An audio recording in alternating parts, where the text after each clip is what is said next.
ada yang memainkan lagi perberasan Indonesia melakukan pergeseran dari beras premium ke fortifikasi.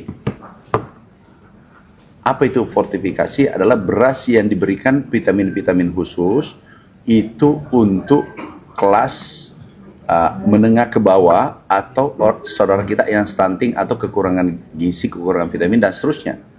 Logikanya harusnya harganya murah, benar nggak?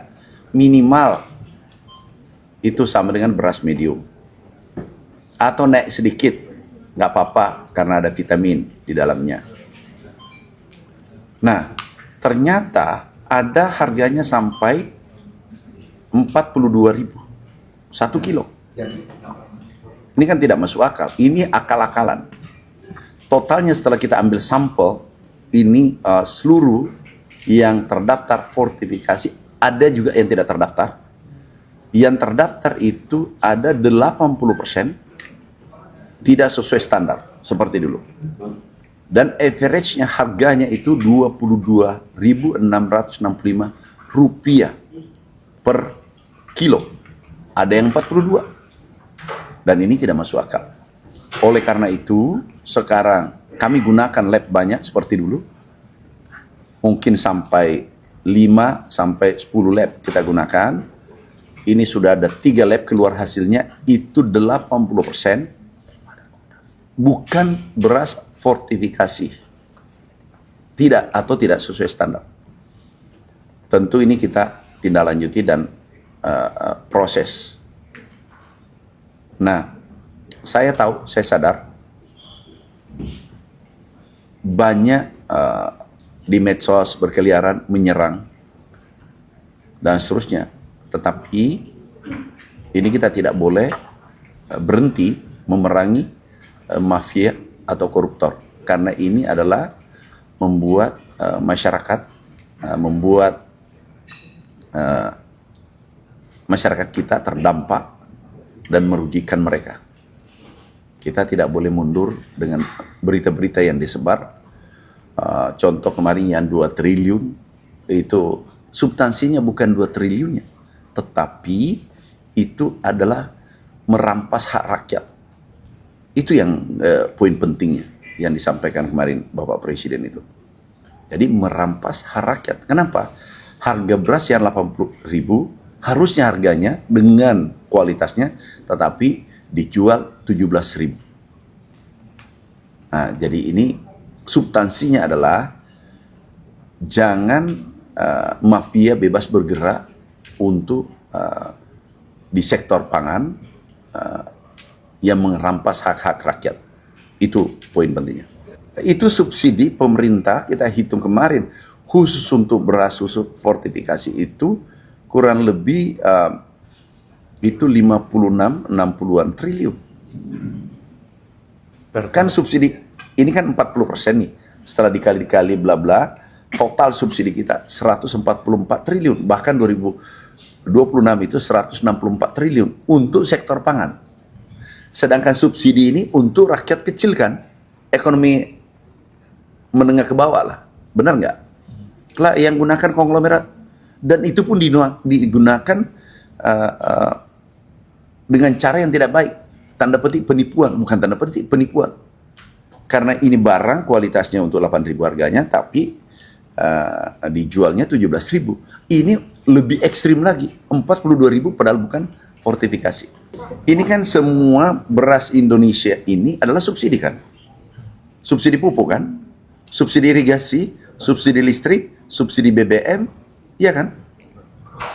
Subsidi benih, subsidi traktor, irigasi. Nilainya itu 144 triliun sebelumnya, sekarang nih 160 triliun. Ini kan barang subsidi nih. Lah sudah barang subsidi dipakai nipu pula. Kejam kan? Ya kalau total ini beras 34 juta ton. Oke, ini total beras. Di dalamnya ini subsidi negara 144 triliun. Clear? Dari sini, ini estimasi sekian persen fortifikasi, sekian premium. Di dalamnya ini kan ada subsidi kan? Clear kan? Berarti ini barang subsidi karena berasnya disubsidi, semua sarana produksi disubsidi, berarti ini kan ada subsidi pemerintah kan? Lah ini diperdagangkan oleh pengusaha besar, tetapi menipu pula rakyat. Jadi sudah dua, barang subsidi, seandainya jual normal, masih lebih bagus. Ini dijual harga 8.000 harusnya, tetapi dijual 17.000. Sudah paham? Jadi selain merugikan, Konteksnya sudah paham kan? Ya oke. selain Langkah merugikan rakyat Jadi tindak- 719 itu Pak, dia Hah? juga merugikan subsidi juga ya Pak? Ya, mana? Sekitar 50. Jadi fortifikasi ini selain merugikan rakyat 71 triliun, Merugikan pula karena subsidi. bukan fortifikasi, tetapi ambil subsidi. itu penipuan kan? Nilainya 56 triliun tadi ya Pak? Iya. Pak, tadi kan Bapak sampaikan beras fortifikasi ini bukan beras fortifikasi yang tidak maksudnya tidak sesuai Standar. Itu berarti dia nggak jualnya beras medium atau premium Pak? Sebenarnya gitu. Dia jualnya fortifikasi, harganya sampai 26, 42 ada. Tapi nggak sesuai standar ya Pak? Enggak sesuai standar. Kurang vitamin, Bayangkan kalau ini digabung semua beras ini, itu jatuhnya rata-rata 22.665 rupiah per kilo. Ini panjang berproses. Tapi yang melanggar harus diberi hukuman berat. Yang saat ini barangnya di Ini- pasaran? Ini kalau ada yang dulu yang kemarin tuh, yang premium yang 2 triliun itu bukan keuntungan ya, merugikan negara. Itu kalau ada melakukan ini kan sudah residivis, benar nggak? Sudah berulang kan? Oh itu harus hukumannya lebih berat lagi. Membeli karena Nanti pengetahuan. Satgas kami sekarang kami minta Satgas bekerja maksimal. Pak, dari beberapa perusahaan itu berapa merek Pak? Kan biasa kan Sementara 15. Sementara 15. 15 merek merek kan Pak. 15 perusahaan ya Pak? Ya. Sampelnya dari Pulau Jawa aja atau dari semua? Dari luar seluruh Indonesia. Supaya jangan salah. Dari daerah Yang 15 merek itu semuanya fortifikasi apa ada sebenarnya Fortifikasi. Mengakunya, tapi bukan. mengakunya fortifikasi? Tapi bukan. Dengan jual bermerek fortifikasi. Iya sama dulu. Ini jualnya menir tapi mengatakan premium. Itu sama. Modusnya sama. Nanti ini kan kita tertibkan.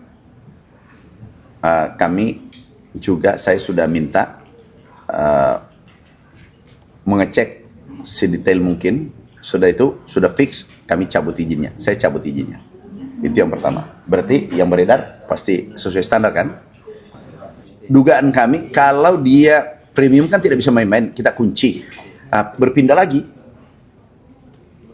dengan alasan margin tipis itu. Iya, margin tipis karena selalu mau cari untung banyak. Bayangkan kalau jual 42.000, gila nggak untungnya? Jadi benar kan yang 2 triliun kemarin kan? Jadi orang fokus pada salah hitungnya, tapi tidak, mafianya lolos. Oh, ada yang mengatakan, ini ada netizen tanya, mana mafianya, mana tersangkanya? Itu tersangka dari 38 perkara, yang tersangka 39. Tulis ya. Kemudian yang sudah P21 itu 38. Dan alhamdulillah untuk premium tinggal 2 perkara, 1 tersangka 2026. Artinya kita berhasil mencegah kejahatan. Ya kan? Saya ulang. Tersangka karena banyak netizen tanya, tersangkanya 39. Kalau mau lihat pergi ke pengadilan. Ada di pengadilan itu. Sekarang sudah beberapa di pengadilan. Izin semua yang keluar, fortifikasi itu 40. Yang sudah dicabut atau yang akan Belum, dicabut? yang akan dicabut yang melanggar. Tunggu aja pengumuman berikutnya lagi. 80% seluruh sampel yang diambil 80% tidak sesuai. Nah, yang Sama dulu 83 kalau tidak salah. Hah? 86% dulu yang tidak sesuai standar, sekarang 80%. Memang ini cuma terjadi pergeseran lagi. Hanya ruang geraknya kita perkecil.